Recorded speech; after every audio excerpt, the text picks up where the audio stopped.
listening to the Marketer DNA podcast, your internet marketing for business advice. Here is your host, Willie DeJarnette.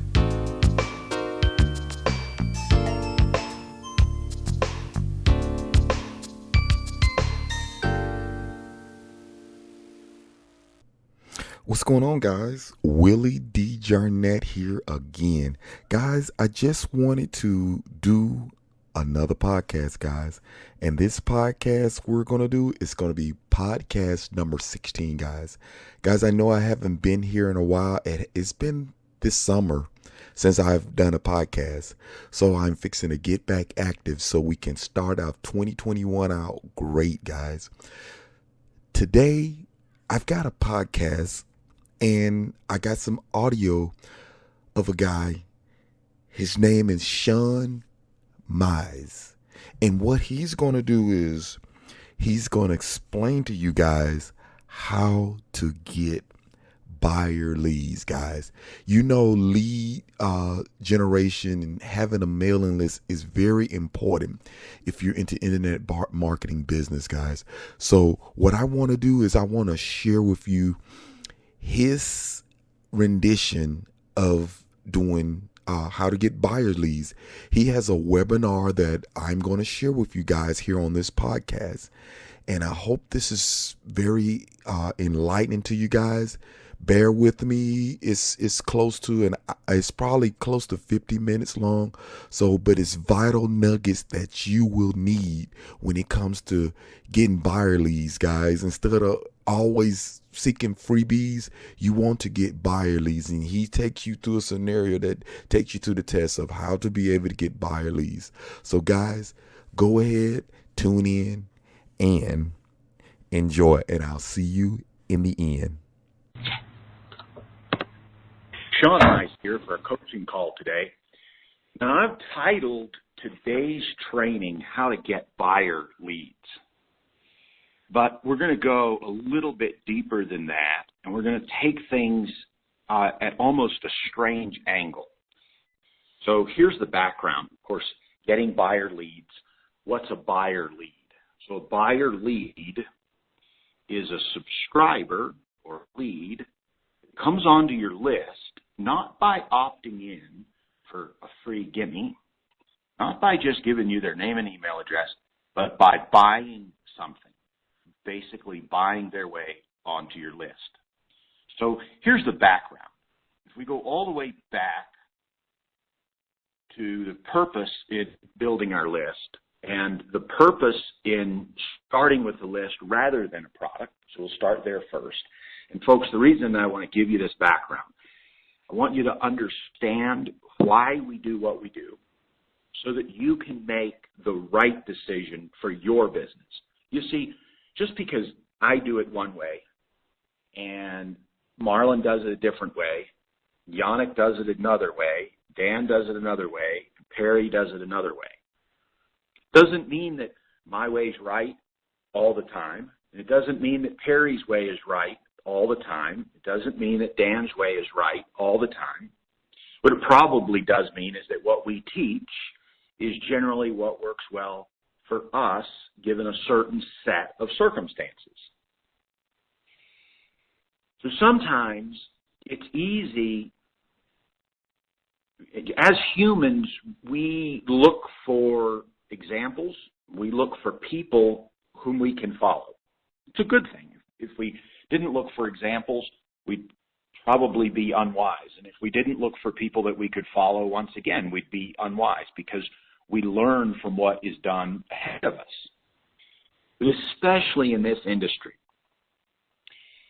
especially when you don't understand why we do what we do and why we suggest that you do what we suggest that you do, it's easy to fall into this, I'm just going to call it a trap, of saying, I'm going to do it Perry's way and only Perry's way for 6 months.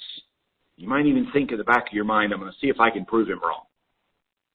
You know, the fact of the matter is that the people that you're connecting with, the advertising that you're doing, your exact funnel is not exactly what anybody else is doing. You're doing something that nobody else has ever done before. No matter what you're doing, I mean, unless you're just literally copy and pasting and something somebody else is doing, every part of it, you're doing something that nobody else has ever done before, all of you. I'm doing something that nobody else has ever done before. When I write a new sales letter, every time I create, I'm doing something that nobody else has ever done before.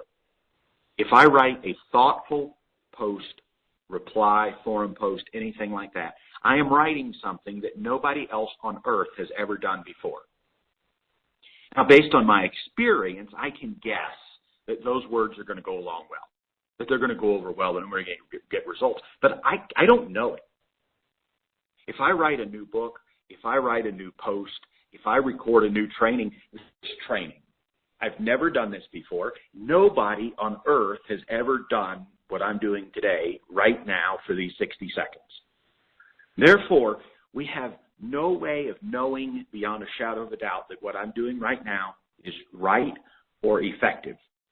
Now, I can tell you I'm going to give it my best shot, just like you're going to give it your best shot when you get off of this call and go write a post or you write your daily email or whatever the case is. And so, kind of back to where I was sharing about this tendency that we have to follow, which is great. What happens a lot of times is we say, I'm going to follow Perry for 6 months. I'm going to do everything Perry's way. And much of it works, but because there's a few pieces off, maybe you didn't understand that part of what Perry teaches, or maybe it just isn't applicable for you. At the end of 6 months, you don't have the results that you want. What I see most people doing is they lay down the gauntlet and they say, well, Perry's way didn't work. And so then they come find Dan or me or somebody else. Let's use me as an example. And then you come and you say, okay, Sean, what do you do? And so I lay it out. If you get into one of my training programs, you get all the steps. These are all the steps to do. And human nature says, I'm going to compare what Sean's saying to do with what Perry says. And so you look and you go, oh, that's why it didn't work. Because for my niche, it's better to do it the way that Sean's doing it for these components. But here's the trap. Because of the fact that psychologically you've let go of the other person that you're following, and because some of the things that I say are a little bit different than what he says, you say, well, in order for it to work, I've got to drop everything that I did over there, and I do it exactly Sean's way. And so what happens is, 6 months down the road, because you've been simply following exactly what I say without understanding why, so you can apply it to your business, 6 months from now, you don't have the results that you want. And now you see where this is going. So now you say, okay, well, Perry's way doesn't work. Sean's way doesn't work. Folks, I get people that come to me and they tell me they've been doing the pattern I just gave you for 5 years. They will give me a list of 15 coaches that they've studied from, all of whom their systems are all messed up. And I'll tell you, I look at these lists and I go, well, that person, he's got a good training program, and that person has a good training program. And, well, I don't know that person, but this guy, he's got some good thoughts. His training program might not keep up with his thoughts, but that's okay. You look at that list and you say, you know, these folks aren't any worse than I am, and some of them are a whole lot better than I am. And, of course, when I get a list like that, when I get an email like that, my response tends to be, well, what makes you think that if you spend a few months with me, you're going to get any better results? And, of course, they build it up. They build it up. These are the reasons why, because I'm going to follow you because you've done this, and I'm going to follow you. Why do I share all this with you? I'll tell you what I've done over the last 11 years. Now, when I first got started, we'll pretend I was a blank slate. And I wasn't a complete blank slate. Neither are any of you. But most of you know more than I did at that time about marketing. But I was not a complete blank slate because I'd done some offline stuff, that kind of thing. Let's just say I was a blank slate for all online. And I bought a training program, and I learned what was in the training program. I go, wow, this is great. And then one of my next steps was I signed up for, it was like a 10-week program. It was interviews with like 10 different people. So every week an expert on a different topic would come talk. And of course, the whole purpose of the talk was so that they could sell a $2,000 package at the end of the talk. But folks, they were doing a great job of teaching. I took good notes. I must have taken 10, 15, 20 pages of notes for every one of those sessions. But here's what I did that I think is different than what happens a lot of times. When I got to a certain person's teaching, I didn't throw everything out the window that I'd already learned. I said, okay, I like the model I've already learned. What are the pieces from what this person is sharing that make the most sense that I can either A, add to the model I already know, or, wow, I like what this person's teaching. I think this might fit my personality a little bit better. How can I work with this model but add in the things that I've learned from 4 other people? And so because of that process, in 3 months, I went through what a lot of folks go through in 3 years, because I was able to compress it all into one place and say, okay, now what is my system going to look like based on what I believe should happen? And so that's what I did. I implemented the system that I developed based on what 10 or 12 or 15 different people taught me over a 9, 10, 15-week period of time. I took all of that information, I built a system. Now, did the system work? Well, yes and no. On one hand, the core principles that I set out to do at the very beginning are the same core principles I use in my business today and I teach. The same core principles.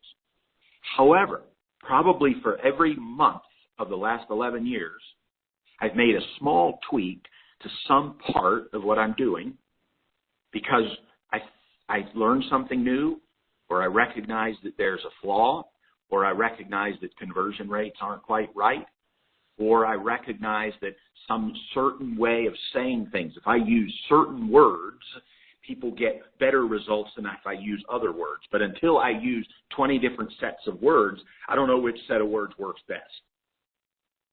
And so I'll try a set of words for a month, and then I evaluate the progress. What kind of results are people getting as a result of those words that I use?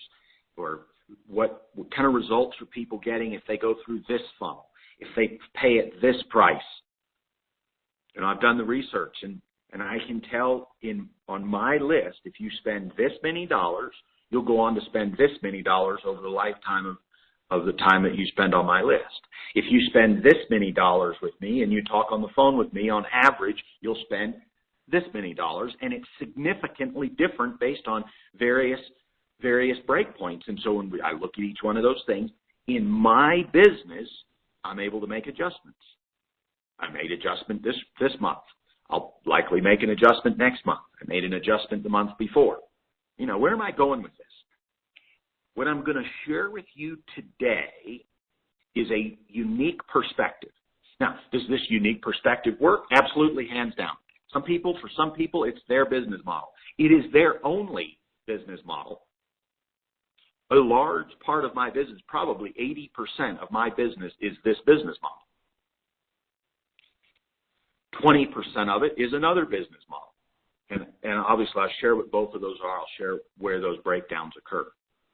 What I don't want today is for what I share with you to trigger you to say, oh, wow, everything Sean's taught me so far is irrelevant because of what he's going to show me today. Because I still do some of that part. And it's still highly productive. However, and let me say this is an advanced strategy that doesn't work for everybody. It's an advanced strategy that doesn't always work for beginners, folks that are on the early end of things. However, and I'll give you the argument for it in a few minutes, sometimes if you're frustrated with bringing in free opt-ins that come onto your list, they tire kick a whole lot, they end up bucking off the list, and they end up hitting the spam button, and they end up causing all kinds of problems with your autoresponder, what I'm getting ready to share with you will solve all of those problems.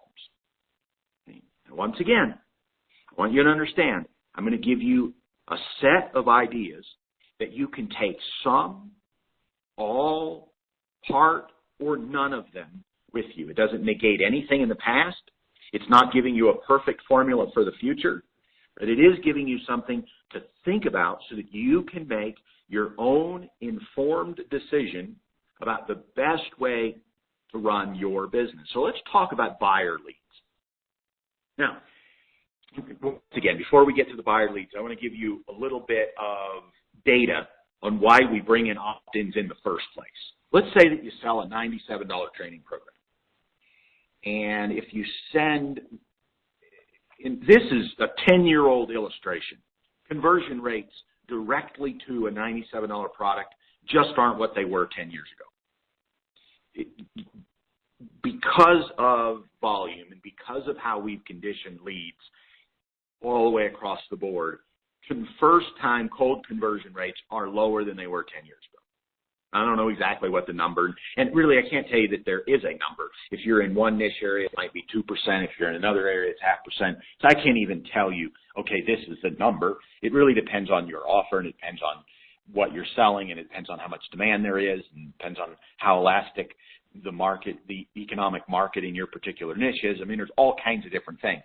But I believe that on average across the board, those cold conversion rates are a lot lower than they used to be. I'm going to use the old example. If I use today's example, it proves the point even better. But I don't want to. I want to use the old numbers. I want you to imagine that you have 100 subscribers come onto your, or 100 visitors come to your website. You got 100 visitors come to your website. Let's say that you've got a $97 training program that converts at 3% to decent cold traffic. You'd make 3 sales for $300 and you'd get no subscribers. The 97 people that did not buy will be gone.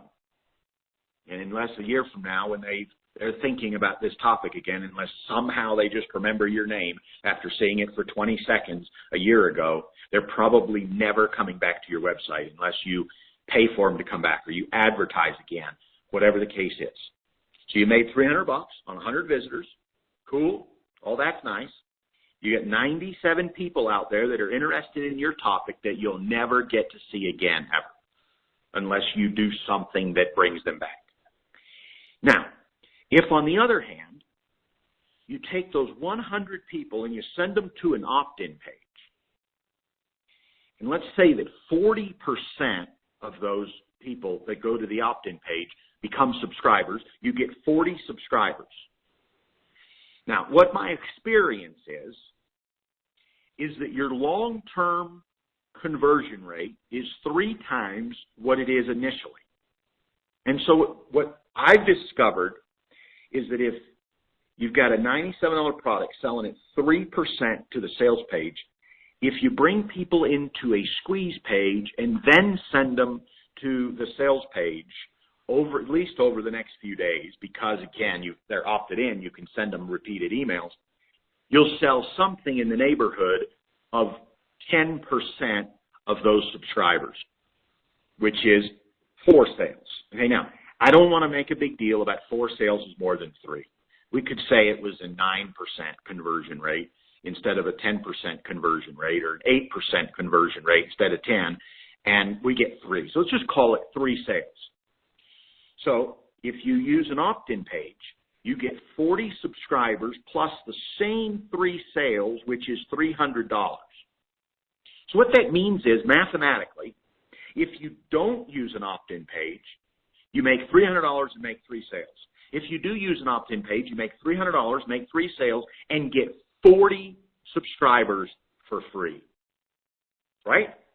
Because it does not cost you a single penny to get the 40 subscribers in addition to, or it's really 37, I guess, when you back off the 3 sales.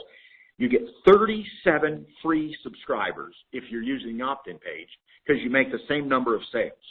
Now, what happens with 37 free subscribers? Well, you send them a nurturing email every other day or every day, whatever. You send them a nurturing email, and you build a little bit of relationship. And that, obviously, if you've taken one of my email campaign training courses, you've taken somebody else's, you've learned that you can sell to them in 5 days. Obviously, you put them in. If they haven't bought, you want them to buy that first item for a few days. You're making some pushes. But the bottom line is they don't buy, and you nurture them. Now, let's say you don't have any other products, but 30 days from now, you've got these 37 subscribers, and you run a live class. And I'm just going to pretend that live class is $100. So you send an email out to your list, which is only 37 people. It's 40 people. It's 37 non-buying subscribers, and it's 3 buyers. And you say, hey, I'm starting a class, and the class is $100, and you're going to learn X, Y, and Z. And typically what we see with something like that is maybe 10% of those hot subscribers. These aren't 2 years old. They've been in your list for 30 days. You've nurtured them. You've asked questions. They've answered your questions. They've asked you questions. You've answered them. Maybe you've gotten on the phone with them for 10 minutes. You've nurtured them. You run this $100 class. Now, one of the 3 people that bought your $100 training in the first place will take the class. So that's $100 that you'd have had whether you had these free subscribers or not. But 2 to 3 of those 37 free subscribers that were free because they were bonus subscribers, 2 to 3 of them will buy your course. You generate an extra $200 to $300 the second month after they come onto your list, and it didn't cost you a penny to get those additional opt-ins. Now, imagine if we do this at scale. So instead of just 37 new opt-ins, you get 74 new opt-ins, or you get 370 new opt-ins that are free because you're selling anyway. I mean, you're in the business of selling something, right? You're in the business. It is generally accepted. It is assumed that if you're in this business, you're selling something. And so if you're selling something and you're going to sell it anyway, you might as well grab the opt-ins.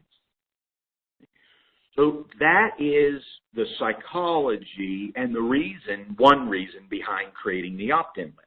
Now, obviously, there's many other pieces to this, and that is you build this long-term relationship. And I just proved to you for 1 month that you make more money with these people. But if you really want to change lives and somebody stays on your list for 5 years and every month they've got an opportunity to buy something from you, and, of course, every month they get 15 of your nurturing emails and they grow and they begin to trust you, and you write a book and you put the book out, or you create a new training program and you put the training program out, and all these people that trust you go on to purchase from you. And so that is one big argument for having this opt-in list. The second big argument is, let's just imagine that you go 10 years with no opt-in list, and people are visiting you and they're buying from you and they're social mediaing you and all of that. But let's say 10 years from now you go, I'm going to do something big. I'm going to do an event, or I'm going to create a product, or I'm going to start a movement. And you know that in the last 10 years, you've talked to 2,000 people. Not all of them buyers, you talk to 2,000 people. 2,000 people that you can trust. But when you create that book or you launch this movement, you don't know where to find any of them. And the amateur thing to say is, well, I'll just put an ad on social media.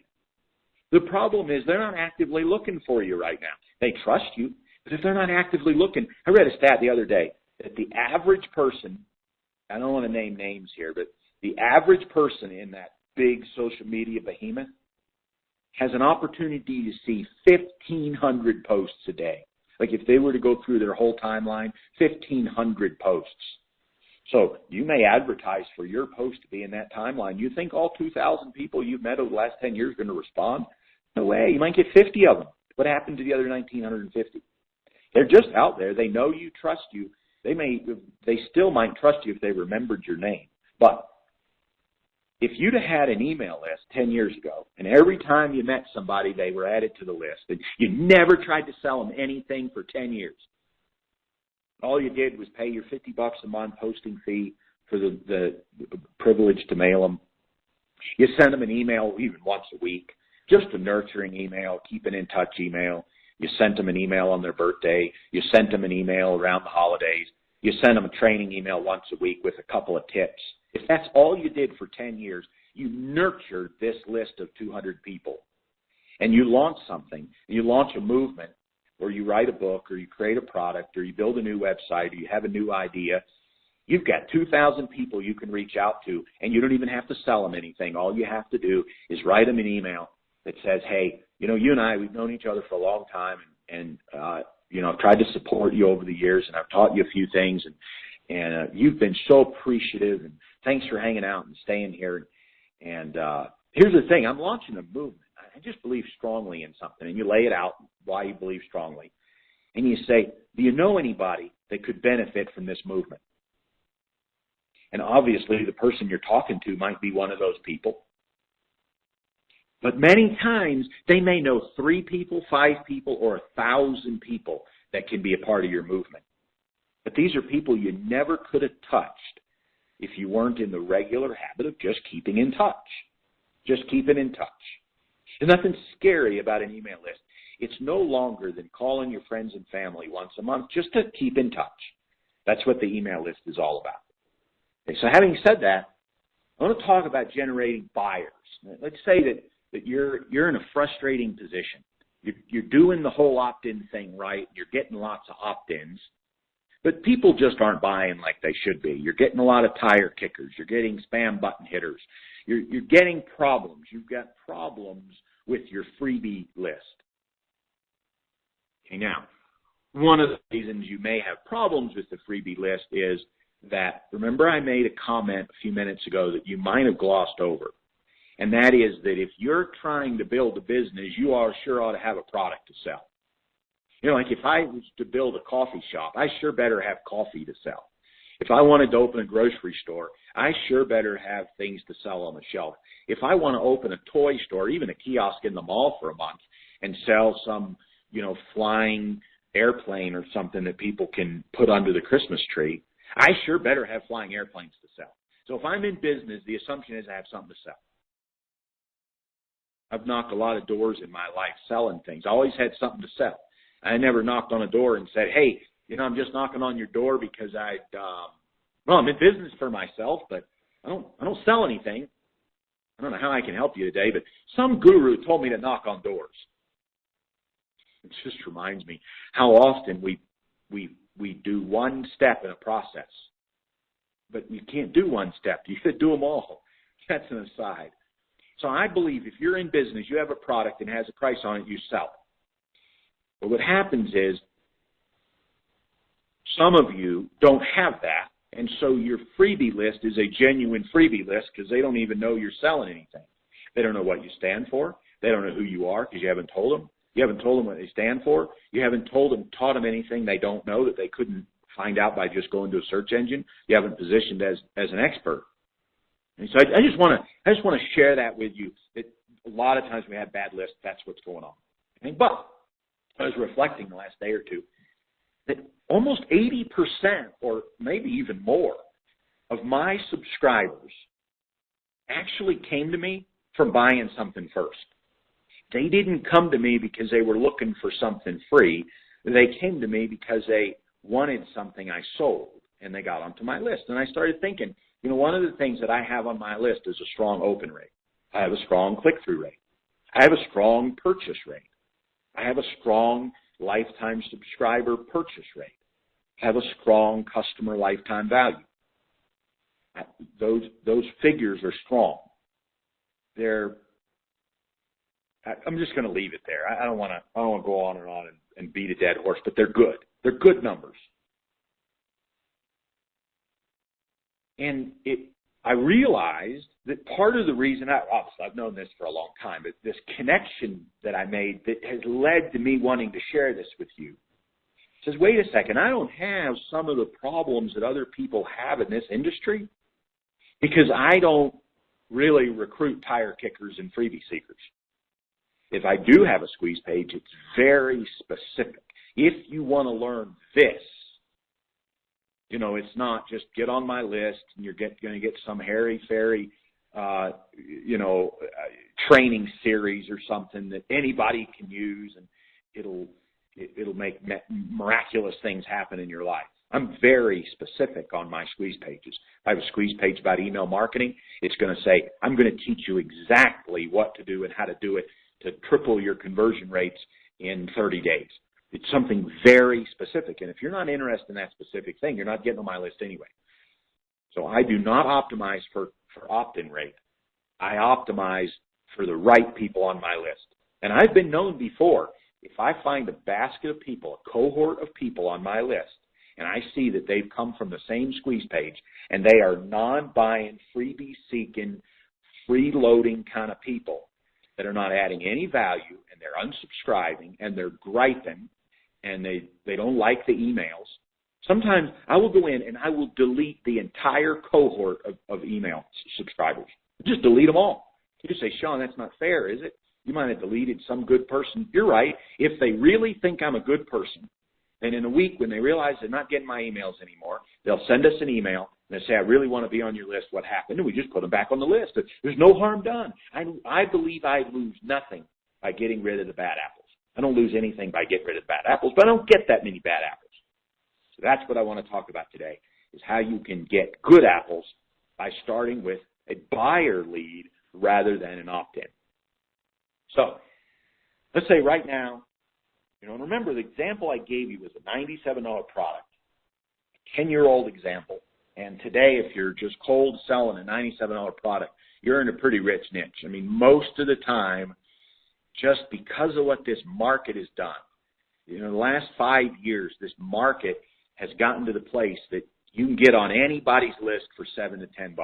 Anybody's buyer list for $7 to $10. And so that's kind of a competitive price point, and you'll sell more at that level for that immediate first lead.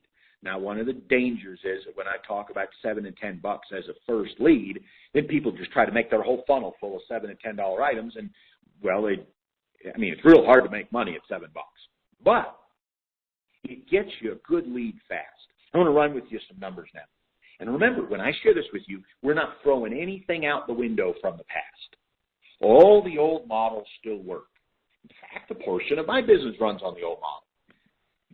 I want you to imagine you get 100 subscribers, you get 100 visitors, 40 of them become subscribers, and since you're not selling a $97 item first, probably right now, you've got a $10 training or $7 training, 10% of those subscribers buy your product, so you generate $30 in revenue. So that's 30 cents a visitor on the 100 visitors, $30 in revenue.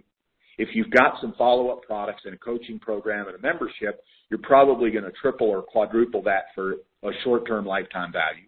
So early lifetime value, first few months, you ought to be able to take that $30 to $120, $140. Now I want to flip this and say, you got your 37 bonus subscribers. But what if those 37 bonus subscribers are freebie kickers or tire kickers? Because remember, in the old example, we were talking about people being shown a compelling $97 offer, and it was before the age of people learning how to use Hypnotic and NLP, big orange button that says subscribe here. My goodness, you could probably get a 15% conversion rate on an opt-in page that says nothing at all except click here and put your name and email address, big orange button. Did you know that 15% of the population would probably click that and get on your list, and they have no idea what you sell? Now, the problem with that is that all of those people, as soon as they find out what you sell, they don't need it, and they are wasteful on your list, and they're tired of your emails, and the only way they know how to get off is to hit the spam button. But what's happened is today's squeeze pages, the ones I see out there, not the ones that you see me teach. A lot of times folks tell me that squeeze pages that I teach, that they're so wordy, there's not enough pictures. I'll tell you, if somebody is going to get on my list just because I have a pretty picture on my squeeze page, what does that tell me? It tells me I'm getting a pretty picture seeker on my list. I don't want any pretty picture seekers on my list. And some folks would tell me, well, you're leaving money on the table. Well, if I am, you can have their money. You can have the pretty picture seekers' money. There's squeeze pages out there that have a beautiful picture of a beach in the background, and all it says is, enter your name and email address right here to see how you can have this beach in your life. And they may be getting an 80% conversion rate, but wow, can you imagine the junk they're putting on their list? Okay? And so that's what a typical squeeze page has evolved to. And I might be being a little facetious and a little sarcastic, yes, but I think you get the picture here. We make it too easy for people to get on our lists. And when we look at those old numbers, and one of the reasons I get good subscribers on my list is because my squeeze page is not an easy hoop to get through. You've got to read 5 bullet points, and they're going to tell you what you're going to learn. And it says, enter your name and email address below. You know, folks tell me, well, I only use email address because I get more subscribers. I want to know who I'm talking with. I'm building a relationship, not a prison number. I mean, think about it. That's how we think of our subscribers now, by the kind of the ID tag that's associated with them. I want to know who the person is. Sometimes folks will, I know this is a diversion, but that's okay. Sometimes folks will hit reply to an email I've sent, and I noticed that somehow they got on my list by not using their name or not using a real name or something like that, and they'll ask me a question. I will write them back, and I'll say, hey, by the way, what's your first name? I want to communicate with a real person, not a robot. I want to I am a real person, and I want to communicate with you as a real person. And then, of course, if I do that, you'll buy more, right? You see where we're going with this? So I want you to, we're going to go back to this example. I'm going to restate it because I know for some of you, I jumped too much right there. Your notes aren't going to be clear, and that's okay. You get 100 visitors to your list. You're selling a $7 to $10 item anyway, so you get 40 subscribers. 4 of them buy it. $7 is $30. You've got a $30 or $100 a month membership. A third of them buy that. If you do the math, it equates to about $150 on those 100 subscribers. And you got 37. Now you got 36, 37 tire kickers on your list. Now, hopefully, in the next week, you're going to continue to sell them your $7 to $10 item. You're going to get a couple of them converted.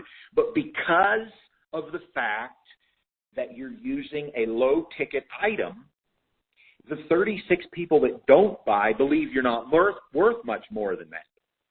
And because they don't buy, you don't present them with the $97 offer because you've learned that the funnel says $7 first, $37 second, $97 third, and $500 fourth. And so if they're in that freebie category, they never see that you're worth more than $7. And so what happens? You now have a list of people who are conditioned to believe you're not worth anything, sending them a worthless email every other day. So if this is the scenario, here's how you fix it. Instead of offering a squeeze page, you offer the $7 item. You can split test that sales page until it converts at the very best. And if you're getting good traffic, you ought to be able to get this is a guess. I hate to throw numbers out there, but I'm going to throw a number out there. You won't have anything as a yardstick. Most of you would want me to give you a number even if it was wrong, right? So I'm going to give you a number. I'm going to guess at this number. It's probably wrong for you. In your niche, it could be higher. In your niche, it could be lower. So the number I'm going to give you is just an imaginary yardstick because you want a number. I'm going to give you a number. But you may be able to outperform this number. You may not be able to perform this number. So for you personally, this is probably a wrong number, but it's a number. Let's just say it's 10%, and I like 10%. If these are not cold visits, I mean, if these are not people stumbling from Mars onto your sales page, you know, you ran an ad, and the ad says email marketing training, double your conversion rates. And they clicked the ad, whether it was pay-per-click or whether it was a banner ad or whether it was social media or whether it was a free email. If they clicked an ad that says, click here to get email training that'll double your conversion rate, and your sales page is all about email training that doubles your conversion rate, you ought to get 10% to $7 to $10. So now you've got 100. Remember the first situation, we had 100 people, 40 subscribers, 10%, which is 4 of them, bought at $7 is $28. Now you've got 100 visitors. You get no subscribers, but you get 10 buyers at $7 to $10. What this means is that on day one, you double your revenue on day one by having a $7 to $10 offer as that initial offer instead of a squeeze page. Think of it as a toll booth squeeze page. You're going to give them the opportunity to get amazing value, but they're going to have to open up their wallet and give you $7 or $10. Now, folks, I've also seen this done at $1, and you'll get higher conversion rates. I've seen this done at $1, and you'll get higher conversion rates. Now, my personal opinion is if we do it at $1, then we're still talking about a really cheap lead. If we do it at $7 to $10, they actually had to open up their wallet. Now I know, you're going to say, Sean, you are really splitting hairs here. You're right, I am. This is just a psychological gut feeling, intuition based on 11 years experience. That's it. Could I be totally washed up? You do the math. You do the split test. Have half your folks come into the $7 funnel, have half of them come into the $1 funnel, tag them for a year and see who spends the most money at the end of the year or at the end of 90 days or whatever. You can do that. There's software out there that will help you do that. So you can do that. You can figure it out. You just use your gut. Some of you are really excited about the idea of a $1 training because you think that it doesn't have to be very much training. Guess what? It should be the best training in the world. The very first training that people buy for $7 to $10 should be worth $1,000. It should be the best training that you have because it's your best foot forward. It's your best foot forward. If you sell trash at the front of your list just because they're only paying $7, so who cares? Guess what? They're going to think that all your campaign is trash. And you'll never know about it because most people don't ask for a refund at that price. So you can brag I only get 1% refunds. It must be a pretty good product. No, you get 1% refunds because people don't want to take the time to hunt you down for $7. That's why your refund rate is so low. The true question is, do they buy something a month later? Not do they buy an upsell right now. If they buy an upsell right now, it tells you nothing about how good your product is. But if they buy today and they stay on your list for 30 days and then they buy again in 30 days at a higher price point, $37.97, $4.97, what does that tell you? The first product was good. Your first product should be amazing and it should blow them away. Because if the first product blows them away, they now trust you. They will read every email you send. They will hang on to the edge of their seat. They will send you an email if you don't send them an email. And can you believe I get emails if I don't send an email after about 2 days? I get people asking me if I'm dead or alive. Why? Because they're looking for that daily email. Why are they looking for it? Because I've delivered up front. Now, is that the case for every person? No. I mean, sometimes I can have the best training in the whole wide world and it just doesn't resonate with somebody. So I want to be careful that I'm not saying it happens all the time. It doesn't. But I'm talking in generalities to say this is the direction that you want to go, in my opinion, for a part of your list or for all of your list. Because this is about quality. Okay? Now that they came into your list, $7 to $10, instead of trying to sell them something for $7 to $10 in the first 5 days, you're going to try to sell them something for $37 to $97. And then if they buy that, the following week you can put them into your coaching program recruitment campaign at $97 a month. And you can generate some real revenue. Now, will you get as many buyer leads as you were getting subscribers? No. Will you make more money? If you build this out with some real products, my belief is you'll make more money. You'll have a list of buyers. Another thing that's nice about buyers is buyers normally give you their real email address, because they definitely want to get the thing delivered. Buyers don't tend to hit the spam button. Buyers tend to be more respectful. Buyers are vested in you and care about the emails that you send. Okay, so now that I've given this to you, what do you do with it? The first thing I don't want you doing is going and telling your husband or wife that Sean just gave you a brand new model and you're going to implement it tomorrow. That's what I don't want you doing. What I do want you to do is when we get off of this call, I want you to go to a quiet place with no telephone, no computer, a notebook, a clean notebook, not one with tattered corners on it. So a fresh, clean notebook. And if you have to go to the store to get it, go. The good thing about going to the store to get it is you can leave all your problems behind while you go get your notebook. Leave your phone at home, leave the computer at home, and go buy a fresh new notebook. Go buy a fresh new pen. Splurge on a nice pen. This is your business, friends.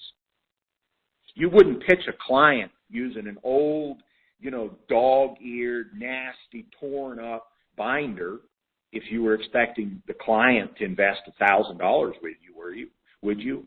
Would you ask somebody to sign a $1,000 contract with a cheap, nasty, dog-eaten pen? No.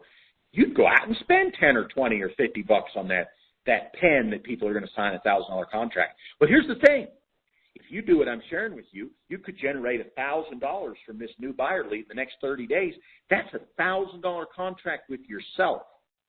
Here's the thing. If you're not going to use a dog-eaten, torn-up notebook and a dog-eaten, torn-up pen to solicit a contract with somebody else, you sure shouldn't for yourself, because you should have as much respect for you as you do for your client. And if that's the case, you need to be working with a clean notebook and a nice shiny pen that fits your hand well.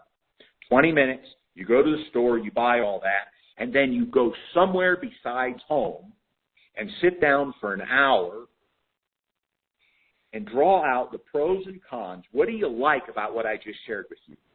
What do you dislike about it? Write it all out, and then keep flipping pages, and you'll have an aha moment. You'll have about the 10th page, you'll have an aha moment, and you say, wow, this is what I'm going to do. I'm going to do this at this price. I'm going to have a 7-day email campaign at this price. I'm going to do this. I'm going to do this. And it's going to be your plan, not mine. Now, will it look a lot like mine? Probably. Will it look a lot like Perry's? Probably, because his looks a lot like mine. Mine looks a lot like his. Will it look a lot like Marlon's? Oh, yeah, sure will. Will it look a lot like Dan's? Yeah, it sure will. Will it look a lot like Gary's? Yeah, it sure will. Will it look a lot like Ryan's? It sure will. Why? Because when you do the math and you study it and you think about it, you come to the certain conclusions that tell you that if you nurture your list in this way, they'll trust you in this way, and if they trust you, they'll keep buying from you. They'll keep buying from you. Okay, now, I want to give you one more thing and we're going to close. This was not in my notes, but I'm going to give this to you anyway. It just popped into my head and I think it's worth giving to you. Have you ever wondered why people that have been in business as long as I have and longer, some of these guys have been in the internet business since the internet started, so I've been in it for 11 years. Some of these guys have been in it for 15 or 20 years, not much more than that, because there just wasn't much selling before that. If you look at people like me, and like these folks that are 10 times more experienced than I am, you look at some folks that have similar experience to where I'm at, but we've been in business for, let's say, 8 years or more. We follow, if you study what we do so many of the same things, but not because we copy each other, but because we've been doing it for 8 years. We've tested all the things that don't work and thrown them out. Now, some people, not you, but some people that are hearing the sound of my voice today have been getting emails from people who started their business 6 months ago that bought some high-ticket program from one of those people that just sells a $5,000 copy what I do program. They don't add any value to this world except take newbies that don't know what they're doing, give them a copy and paste system. They find a way to get you on their list, and you look at it, it looks like original work. When you do just a little bit of research, when you hit reply and you ask them how many subscribers they have, and they tell you, I've got 57 subscribers,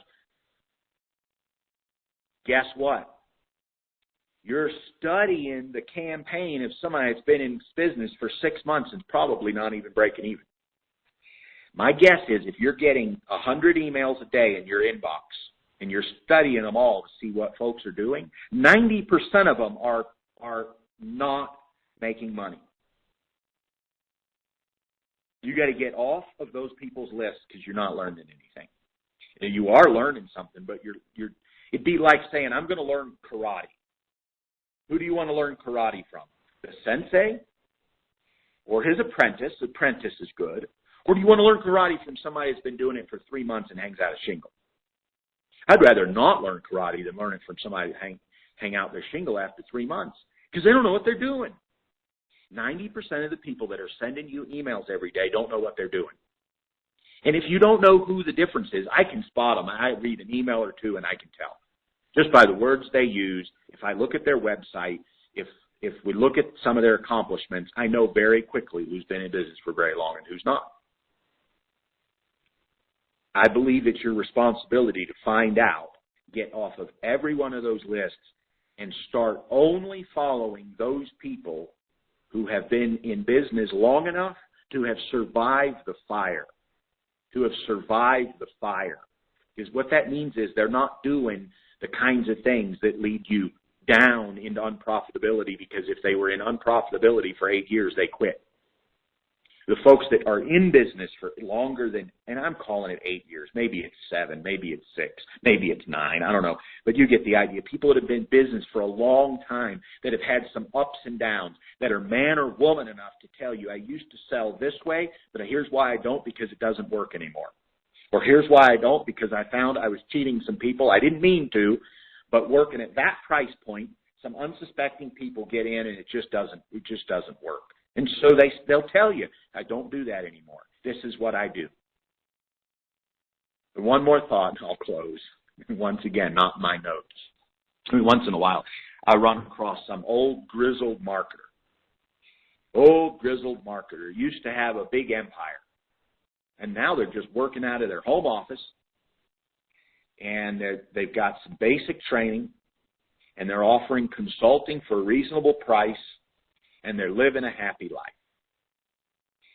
And it's easy to look at that old grizzled marketer and think, where did his success go?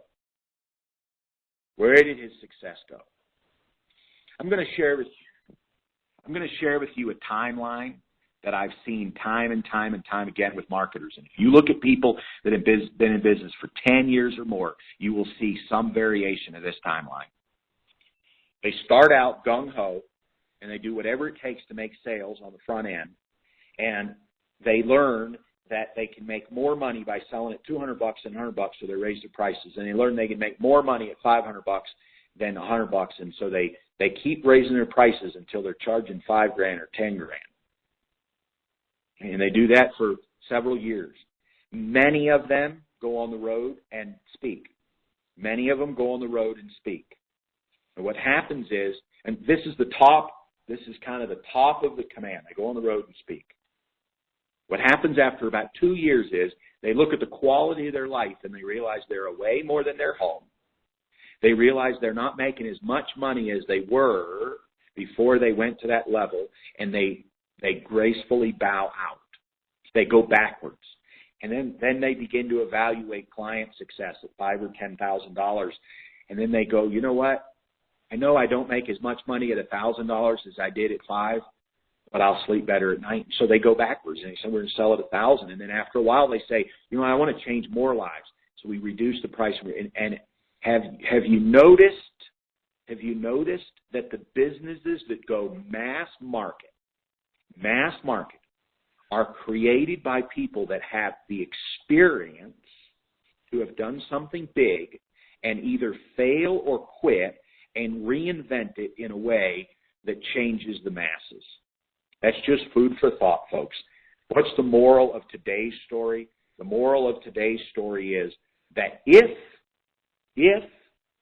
you like the buyer lead model, and if you're willing to do the hard work that's associated with it, and if you're willing to dig in and do some testing, and if you're willing to reinvent some things in your business that might be just as easy as just changing your squeeze page to your first product and see what happens, you just might be surprised at what happens to the quality of the folks who are on your list.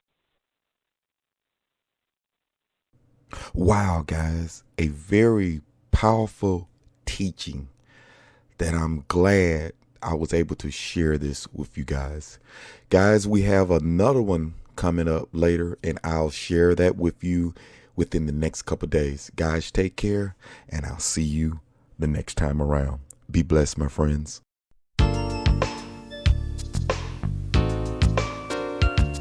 You have been listening to the Marketer DNA podcast, your internet marketing for business advice.